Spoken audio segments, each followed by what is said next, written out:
Hi friends आपण मानकु आउ गोटे नुआ वीडियो रे स्वागत करुच्ची। आज वीडियो बहुत सारा इंटरेस्टिंग अच्छी। बहुत दिन हो गलानी तो वीडियो आसी पार नथिला कहीं बहुत सारा काम व्यस्त भितर वीडियो आसी पार नथिला। आज फाइनाली आमे गोटे नुआ टॉपिक ऊपर कथा हबा आ किछि जानिबा आ किछि शिखिबा मध्य ना कोन कहउछंती।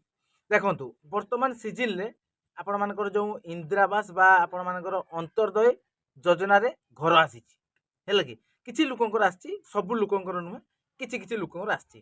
तेणु इंदिरा आवास आसिला परे केमिति आमे तैयारी करिबा ताको बहुत सारा भाईंकर कमेंट्स रुए कि भाई इंदिरा आवास आसुची सेतिकी पैसा आमे गोटे तो घर करि परिबा नाही केमिति बनेइबा आ किछि पैसा हातरु खर्च करिबा।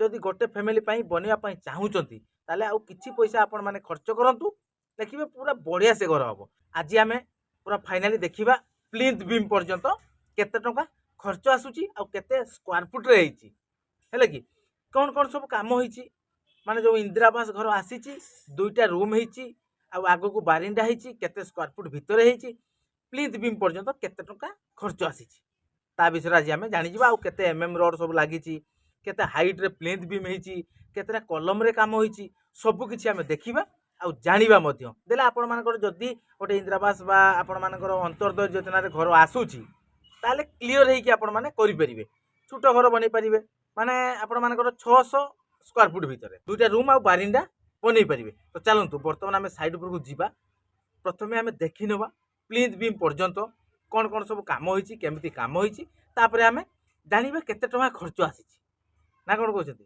चलंतु चालू चालू सस्ता चालू वर्तमान फाइनली देखि पारथबे 600 स्क्वायर फुट रो प्लिंथ बीम पर्यंत पूरा काम कंप्लीट।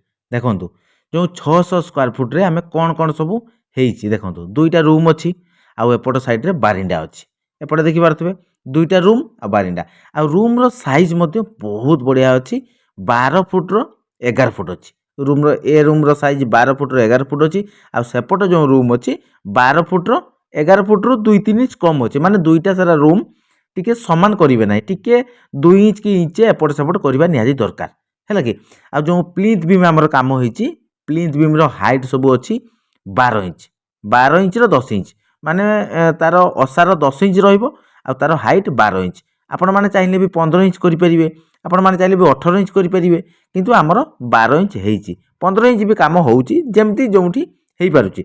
आ जो प्लिंथ बीम रे आमे जो रॉड यूज करिचु सबु 12 एमएम रॉड यूज करिचु आ 4 पीस लखाई देइचु आपण माने चाहिले 6 पीस भी देई परिबे आपण मानकर जोंठी 18 इंच प्लिंथ बीम होउची सेठी आपण माने 16 रॉड भी यूज करि परिबे तेणु जोंठी जो हिसाब रे काम तेणु आपण माने क्लियर हेले 12 इंच हाइट रे 12 एमएम रॉड मिनिमम दियंतु 4 पीस यदि आपण माने चाहिबे आ 2 पीस एक्स्ट्रा देई परिबे।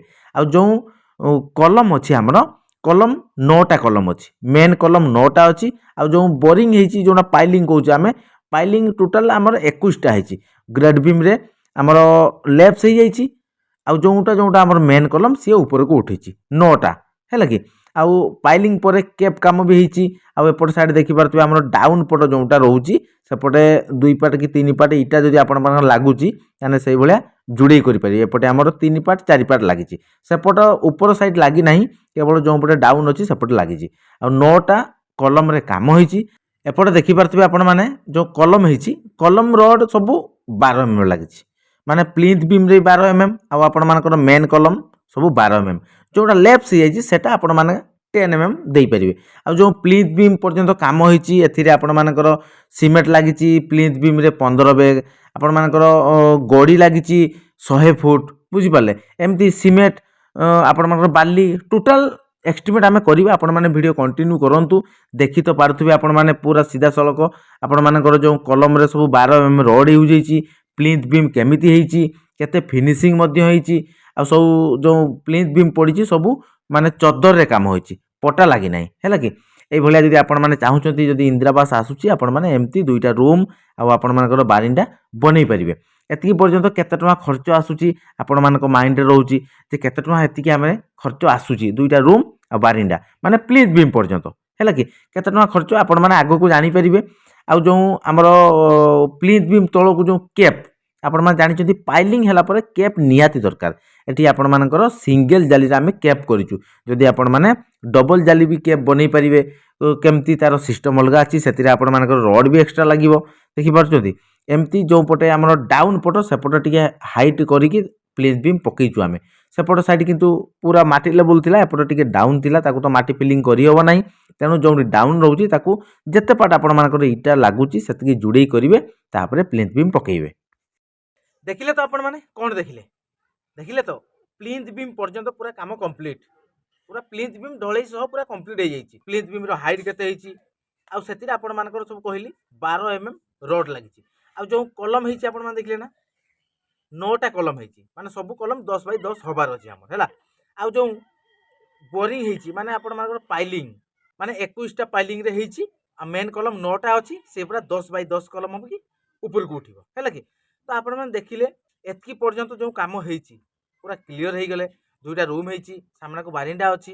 ଏତିକି ପର୍ଯ୍ୟନ୍ତ ଯେଉଁ କାମ ଆପଣମାନେ ଦେଖିଲେ, ଟୋଟାଲ୍ ଆପଣମାନଙ୍କର ରଡ୍ ବାଲି ସିମେଣ୍ଟ ମଜୁରୀ ଟୋଟାଲ୍ କାମ ଆପଣମାନଙ୍କର ପାଇଲିଂ ସହ 80,000 ଟଙ୍କା ଖର୍ଚ୍ଚ ହେଇଛି ହେଲା କି। 2ଟା ରୁମ୍ ଆଉ ବାରିଣ୍ଡା ଯଦି ଆପଣମାନେ କରିବା ପାଇଁ ଚାହୁଁଛନ୍ତି, ତାହେଲେ ଏମିତି ଯଦି 2ଟା ରୁମ୍ ଆଉ ସାମ୍ନାକୁ ବାରିଣ୍ଡା କରୁଛନ୍ତି, ତା ଭିତରେ ବି ଆପଣମାନଙ୍କର ସିଡ଼ି ପାହାଚ ହେଇପାରିବ। ଏତିକି ପର୍ଯ୍ୟନ୍ତ 80,000 ଟଙ୍କା ଖର୍ଚ୍ଚ ଆସିଛି। ଯଦି 12 mm ରଡ୍ ଲଗାଉଛନ୍ତି, ପାଇଲିଂ କରୁଛନ୍ତି, ପାଇଲିଂର ମେନ୍ କଲମ୍ରେ ଆପଣମାନଙ୍କର 12 mm ରଡ୍ ଲାଗିବ, ଲେଫ୍ଟ କଲମ୍ରେ 10 mm ରଡ୍ ଲାଗିବ, ସେଥିରେ ସବୁ 6 mm ରିଙ୍ଗ ହେବ ପ୍ଲସ୍ 8 mm ରିଙ୍ଗ ହେବ। ସବୁକିଛି କାମ ଆପଣମାନଙ୍କର ପ୍ଲିନ୍ଥ ବିମ୍ ପର୍ଯ୍ୟନ୍ତ କାମ ସରିବା ପାଇଁ ହେଲା କି 80,000 ଟଙ୍କା ଖର୍ଚ୍ଚ ଆସିଛି। ଆପଣମାନେ ଟ୍ରାଏ କରନ୍ତୁ, ଆପଣମାନେ କରନ୍ତୁ, ଦେଖିବେ କେତେ ଟଙ୍କା ଖର୍ଚ୍ଚ ଆସୁଛି ହେଲା କି। ଯଦି ଆପଣମାନେ 12 ଇଞ୍ଚ ଯେଉଁ 12 ଇଞ୍ଚ ଆମର ଯେଉଁ ହାଇଟ୍ ଅଛି, ସେଟା ଯଦି ଆପଣମାନେ 15 ଇଞ୍ଚ ହାଇଟ୍ କରିବେ, ତାହେଲେ ଆଉ ଟିକେ ଏକ୍ସଟ୍ରା ଖର୍ଚ୍ଚ ହେବ। এইভাবে ଆପଣମାନେ ଘର କରନ୍ତୁ। ଇନ୍ଦିରାବାସ ଯଦି ଆସୁଛି, ଛୋଟ ଘର କରନ୍ତୁ, ପୁରା ପରଫେକ୍ଟ ହେବ।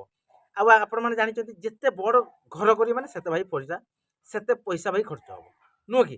ତ ଚାଲନ୍ତୁ, ଆଜିର ଭିଡ଼ିଓ ଆପଣମାନଙ୍କୁ କେମିତି ଲାଗିଛି? ଭଲ ଲାଗିଛି ନା? ଯଦି ଭଲ ଲାଗିଛି ତାହେଲେ ଗୋଟେ ଲାଇକ୍ କରିବେ, ଚ୍ୟାନେଲକୁ ସବସ୍କ୍ରାଇବ୍ କରିବେ, ଆଉ ବହୁତ ମାତ୍ରାରେ ଭିଡ଼ିଓକୁ ସେୟାର କରିବେ। ଆଜିର ଭିଡ଼ିଓକୁ ଆମେ ଏଇଠି ଏଣ୍ଡ କରିବା, ପୁଣି ଦେଖା ହେବ ଆପଣମାନଙ୍କ ସହିତ ଆଉ ଗୋଟେ ନୂଆ ଭିଡ଼ିଓରେ। ସେତିକି ପର୍ଯ୍ୟନ୍ତ ବିଦାୟ ଦିଅନ୍ତୁ, ରହୁଛୁ, ନମସ୍କାର, ଜୟ ଜଗନ୍ନାଥ, ଜୟ ହିନ୍ଦ।